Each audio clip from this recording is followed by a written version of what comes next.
हमके बतावा बात का भाई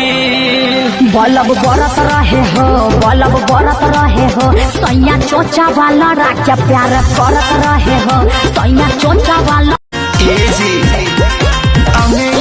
देहिया टूटता मकई के लावा जैसे फूटता दिया के जोड़ा में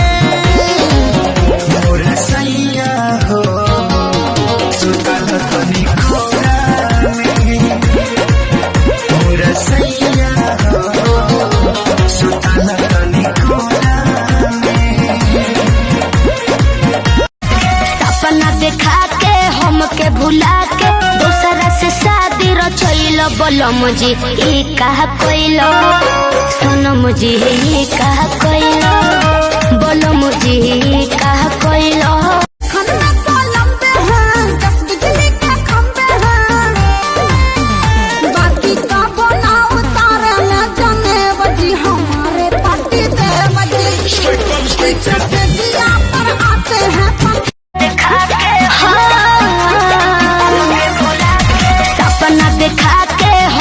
भुला के दूसरा से शादी रचैल बलम जी ई कहा कोइलो सनम जी। बेडरूम में जाती हूँ सुत के गला बाती हूँ तो क्यों लपक रहा है। अरे और सुनिएगा पिचकारी टेढ़ हो जाएगा। अरे बताइए ना भौजी और क्या चल रहा है। होली में भतरा चपक रहा तोनी कोमर दबा दे राजा तोनी तेलवा लगा दे राजा एक तो बॉडी में उठता दर्द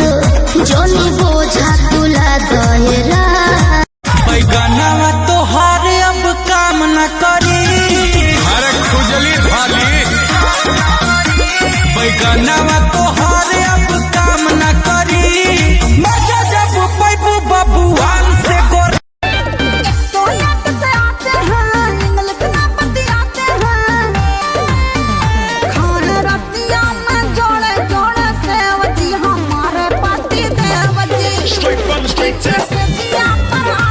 अरे वाह क्या वाह ओहो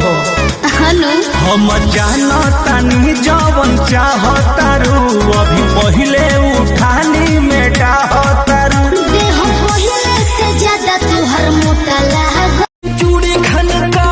गइल के बिजली गिरा गइल दीवाना हमके हुआ के बना गइल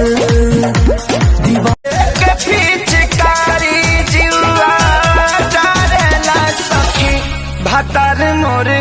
टेम्पू के ड्राइवर हो झटका मरला सखी भतर मोरे